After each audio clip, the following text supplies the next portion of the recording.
According to the National Center for Drug Abuse, over 165 million Americans ages 12 and up are currently abusing drugs or alcohol. Of those 165 million Americans, there is a mom, dad, sister, brother, wife, husband, son, daughter, or grandparent praying and pleading that they would stop. Addiction is a subject most people don't like to talk about and is kept behind closed doors.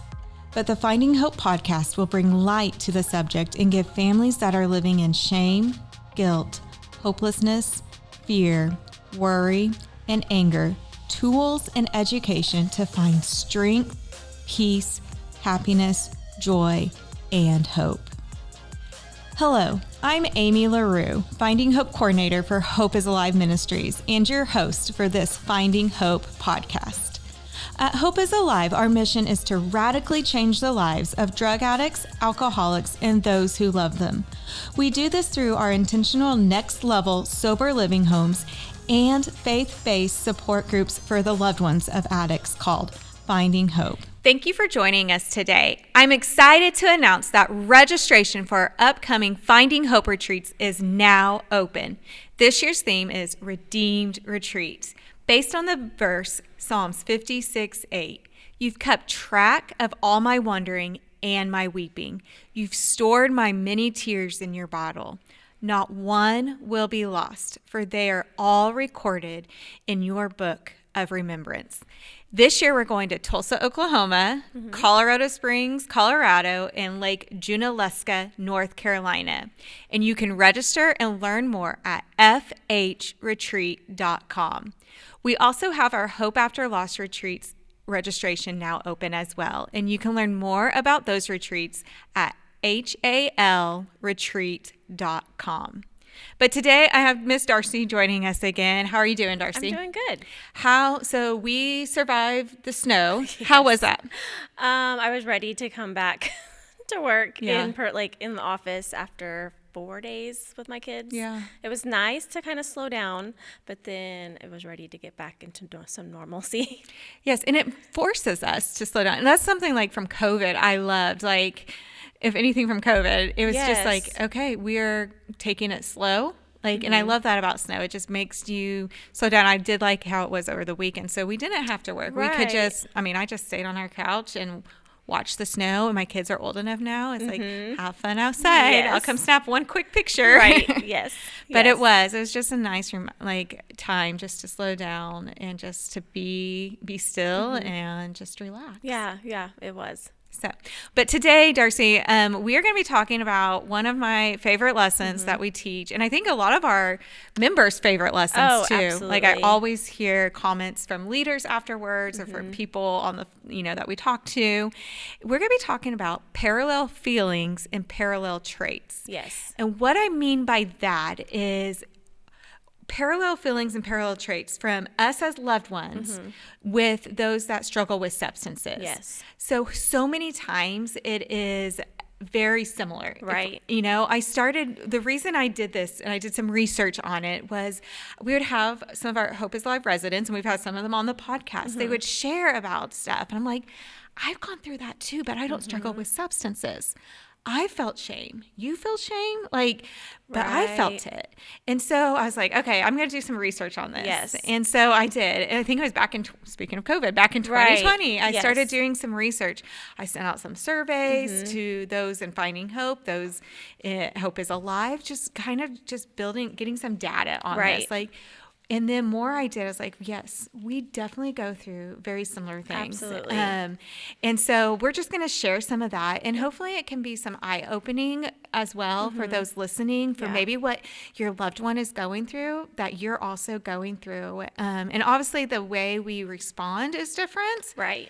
But it's very similar. So Yes. we're going to just jump right in. And Darcie, so before we even get started, I want you to think back. You probably don't have to think that far, but how did you feel, or how would you describe your feelings during, it might be too different too, during your mom.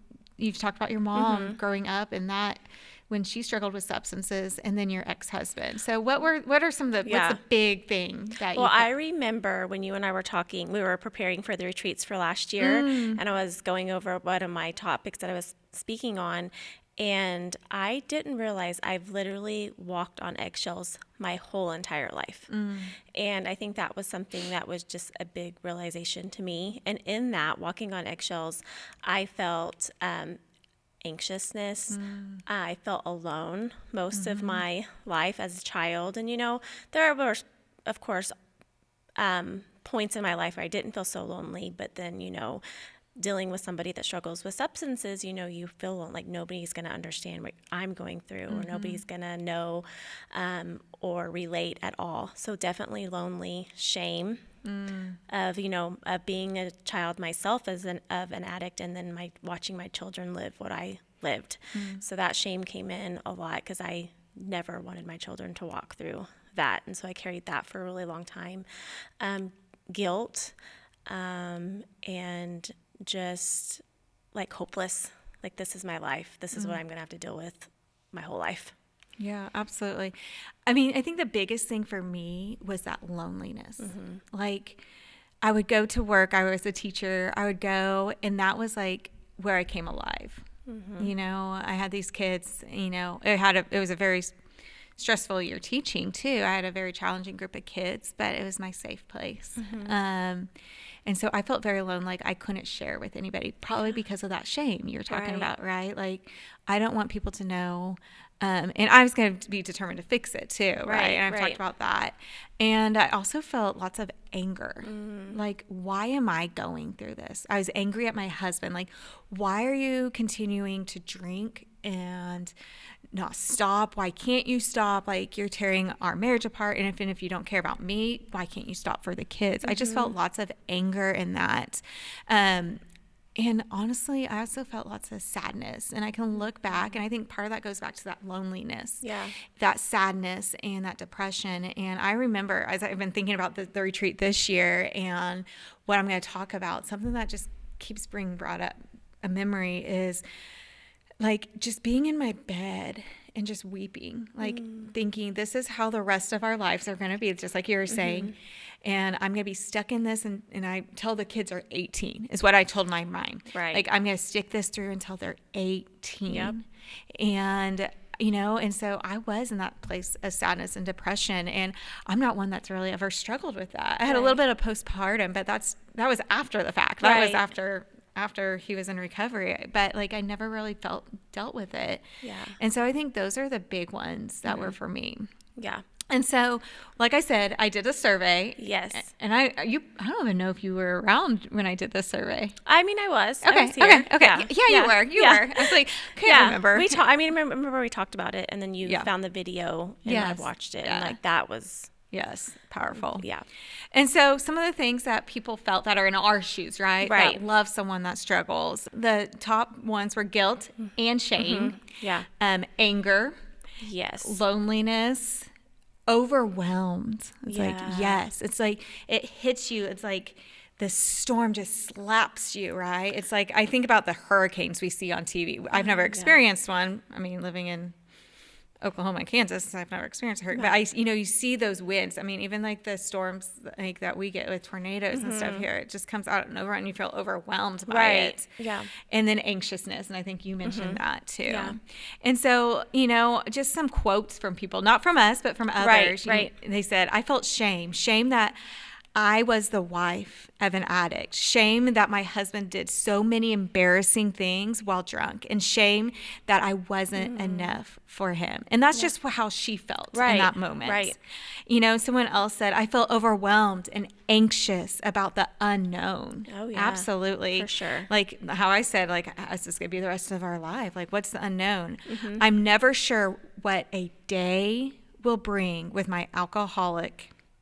Will he be normal today? So every day having those feelings.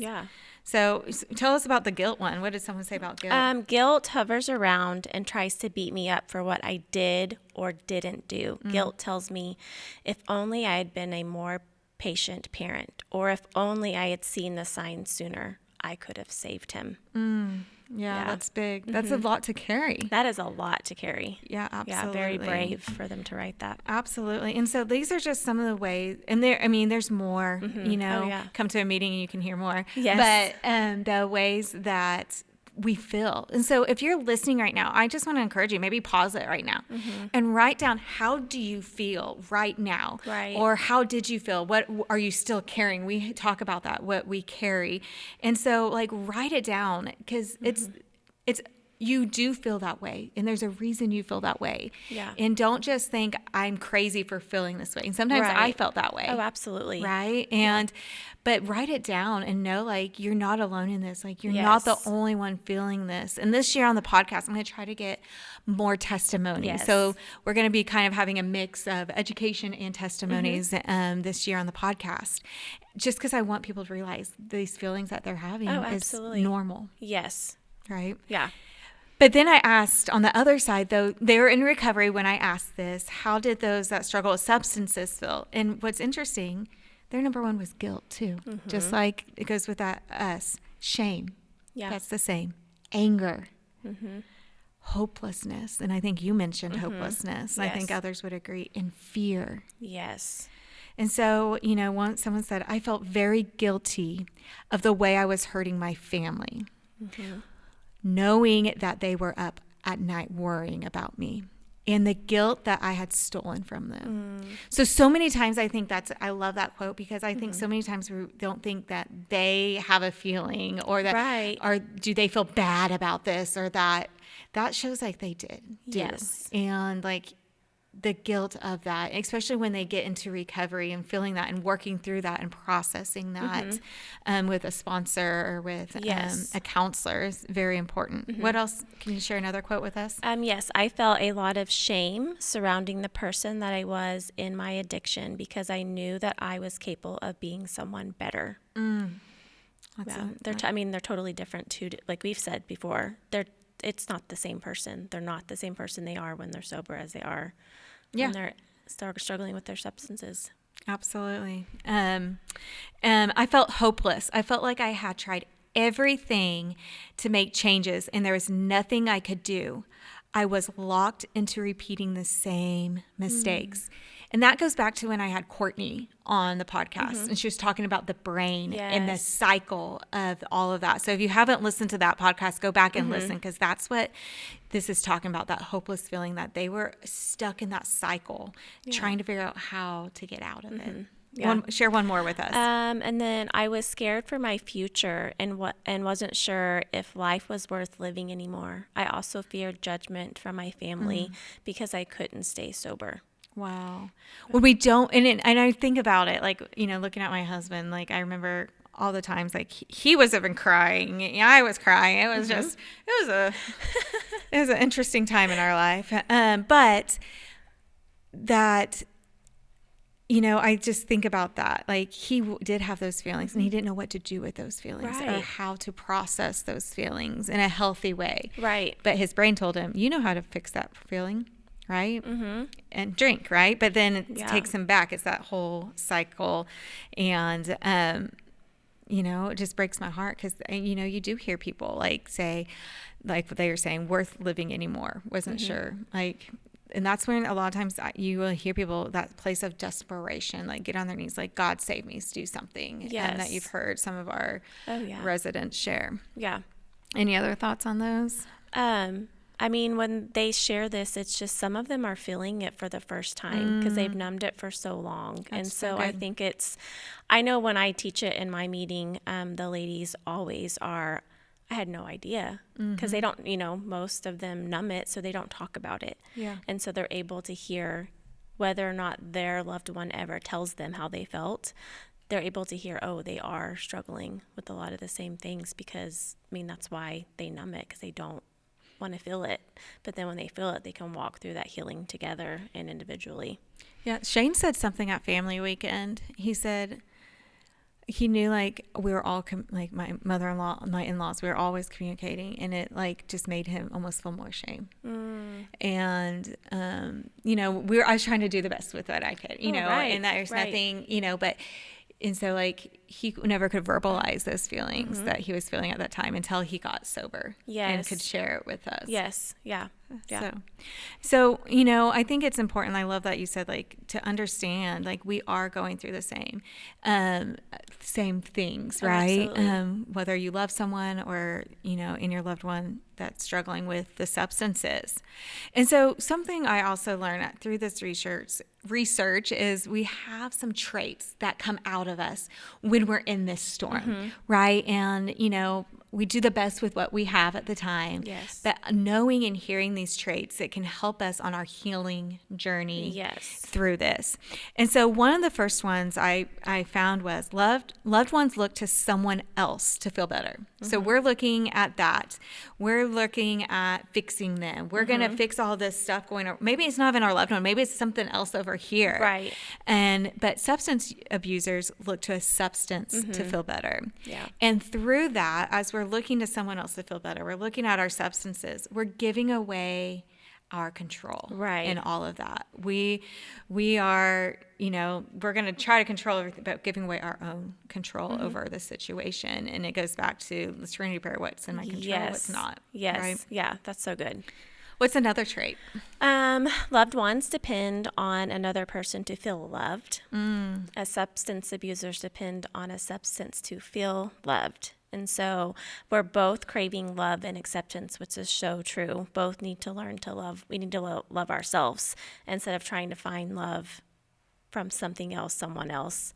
I think the most important thing is, you know, to get into the Word and remember God loves you. And that's the ultimate, you know, love that we need to focus on first. And then in turn, we'll love ourselves and not focus on other things or other people. Absolutely. And I'm working on right now. So once a month we meet with our leaders, right? And I like to pour into them. And, you know, right now we're in the month of February. I'm not sure when this podcast will go out, but it's all about love and hearts and right. And that's what I'm having them focus. Like, they love on their people so well, but are they loving on themselves as well? And so I think that's what we have to remember. I think that's what you're saying on this is like, we need to show ourselves this love. We need that love and to take care of ourselves. And what does that mean? Maybe we don't even know how to do that anymore. Maybe we've, you know, been through trauma, or we've just gotten so far into this, we don't even know what that looks like. I mean, I've talked to people before and I was like, what do you enjoy doing? I don't know anymore. Right. You know, it's like, okay, let's try to figure that out and let's try to start that today. Yes. Yes. And so absolutely. And one thing, I think another trait is so true is like loved ones and substance abusers both avoid making hard decisions. Yes. And, you know, obviously, I mean, it goes to say what, you know, with substances, when they're using substances, but for us, it's hard for us. Like, we've said it on this podcast before, even that, you know, it's hard to learn to detach. That's a hard decision. It's hard to decide what my boundary is going to be, how much I'm going to help or enable, right? You know, how much I'm going to help, is this enabling? And I don't want to make a decision. It's just too hard. It's too overwhelming, which I get it. Like it is. You don't, your brain feels like it's going a mile a minute, and it really is all your thoughts and trying to make those. And it's hard. And it's just as hard for our loved ones that are going through it too, to make, you know, the decision to admit that they do really truly have a problem. And it goes back to some of those feelings that they probably have that we talked about. Yes. Like the shame that comes with saying, yes, I do have a problem, right? Or even us, you're talking about the shame. Yes, my husband or my mom has a problem. It's that shame. And then like making the decision to what am I going to do to change that for myself? Yes. Yeah. Is very hard decisions. And sometimes it's like hard to, you're so overwhelmed. Even just making a decision, like what to eat sometimes can be hard. Oh, yeah. And that's why I was like, I mean, my family, we make a menu that just helps us. And, you know, so like, what is that decision that's hard? And how can you help overcome that decision? Yes. And again, that one step. Yes. I was at a meeting, kicking off a meeting this week, and you could just feel it, especially at a very brand new meeting, just the weight people are carrying. Oh, yeah. And so it's just letting them know, like, yes, you see me smiling now, but it's that one step, that one decision that you need to make today. Yeah, absolutely. Yeah, that's good. I can see that in my youngest. She's still like, even the smallest decisions, like, because it's been her whole life, you know, having her dad struggle with substances, and she still struggles. So I'm trying to work with her, like, you can make a decision for yourself. You don't need me, like, even like an outfit to wear. Like, yes, she sometimes will FaceTime when it's like, yeah, in the summer. Yes. Yeah. And so, but it's just like, no, you can make those decisions for yourself, because, you know, it's a ripple effect. Like, it goes from their dad to me to them. And so, like, it affects the whole family. How to navigate that. Yeah. And so just even the smallest decisions can be hard for some people. Yeah. But you can make that decision. You can. Absolutely. What's another trait? Okay, let's see. We talked about self-care. Loved ones and substance abusers neglect other family members. Both may be physically there, but are not presently there for other family members or friends. I can totally. My focus was so much on my mom growing up, and then in turn on my brother. I know I didn't take care of myself, and I wasn't focused on anybody else at all. And then, of course, with my ex-husband, you know, my focus was so much on him. And is he sober today? Is he doing what he needs to do to stay sober? Do I have everything? Do I know where everything's at? Did I find all of his hiding spots? Not really. Like, yes, I was in zombie mode being a mom at the same time, but not doing it to the best of my ability. And so my kids didn't get the best of me. Absolutely. I think it is like, we almost shut off other people. You know, sometimes it might be on purpose because you don't want to talk about it. Right. But sometimes you don't realize you're doing it because you are. I mean, there's someone on Finding Hope, and, you know, I've seen a growth in her because it was everything. They were spending like hours on the internet trying to find the best detoxes that fit the best rehabs, all of this, that their friendships, their spouse. And we see it sometimes. That's why I love at Finding Hope when mom and dad come together. Yes. And at the retreat, we have lots of dads coming. So if you're a dad out there, yes. come to our retreat. Yeah. But like how important it is, because marriages even get divided when you have a child that's struggling, because they're neglecting each other and themselves, and they're just so focused on this one. And then your other kids get neglected. Your, you know, all the things. Oh, yeah, absolutely. And then, okay, one thing I think is loved ones use relationships with substance abusers to cope with unwanted feelings. Substance abusers use substances to cope with unwanted feelings. So we both don't know what to do with our feelings. Right. Yeah. And so that's that codependency there. Like, we're going to neglect everybody that we were just talking about, and we're going to focus on them. And if I can focus on this, I don't have to feel right now. Yes. And we say, you got to feel to heal. Yes. And that's one of my favorite sayings. I didn't like it at first, but then. No identity there. Yeah. And so in the end, though, you're going to both be disappointed at the end, because you're still going to have those feelings. Oh, yeah. Right. Absolutely. And it's like, what do I do with those feelings? Your feelings are valid. Like, God gave us feelings, right? Yes. But we've got to learn how to cope with those feelings in a healthy manner. Yes, for sure. And what does God want us to do with that? What does He want to teach us? What do we need to learn in walking through feeling that certain feeling, and replace it with what God says? Yeah. So, Darcie, I think knowing all these traits and feelings, and there's more out there. You guys, I would encourage you, like, maybe that's part of our challenge, is to journal. Where are you on these? What other traits have you noticed in yourself? Yes. Not in your loved ones, but in yourself. Yes. And where are your feelings? Because once we can know these, it helps us heal. And that's what, we both have been on this healing journey. But we have to make sure we can identify them and notice when we are starting going back down that path of maybe these unhealthy traits that we have experienced, and we can pause and choose to do things a little bit differently. Maybe stop and say that serenity prayer we've talked about on here. Lord, grant me the serenity to accept the things I can't change, the courage to change the things I can. Yes. So, and the wisdom to know the difference. It's that time when you're noticing these traits or these coming back up, is to pause and pray that and just see where we are in all of that. Yes. And we talk about tool belts, and we were talking about that in our meetings right now. We've had a podcast, I think, about it before, but like remembering to use those healthy tools. Absolutely. Like you talked about going to God's word, right? Listening to this podcast, getting plugged into a meeting, turning on that worship music. Yes. Or maybe turning off everything and just being in God's presence for a moment. Yeah, absolutely. Are some of the things to do that, and once we understand, we can start to break those old patterns. Yeah. And respond and not react. Respond with grace is what I said. Yes. And just take it one more step at a time for ourselves and for our own healing. Yes. Yeah, absolutely. Any other thoughts or comments? The only thing I can think of that we didn't really touch on is, even though after you've walked through some healing through it, you can get triggered. And something I've walked through with my counselors, a trigger isn't a setback for us, and it's not, oh, you haven't healed in that area.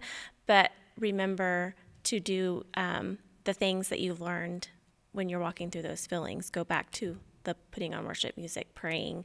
Because I know a lot of times I would say, oh, I had a trigger, I'm just spelling. And you're not. It's just another layer of healing and walking through. And don't let that trigger trap you back in that shame and guilt and loneliness, that you can get through it and not stay there. Yeah, because you do have the tools now to get through it. Absolutely. Yeah. That's so good. So our challenge today is like what I said already. I want you guys to journal where the traits that may have stood out to you, or maybe there's other things we didn't mention. Let us know. We would love to know maybe some other traits that you have noticed in yourself, and what maybe resonated with you most. What parallel trait or parallel feeling resonated with when you said, oh, I didn't realize that they were going through that as well. Yeah. And I think that's very important. And how can this help you change yourself and see yourself differently now? Yeah. And how to see your substance abuser in a different light as well. Yes. Yeah. So good. Thank you guys so much for joining us today. And you can learn more about Finding Hope at FindingHope.Today.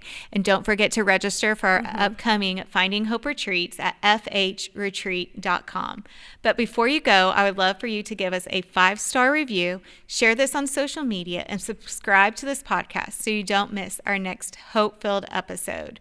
Thank you again, Darcie, for being with us today on Finding Hope. And remember, you are not alone. It's not your fault. There is hope.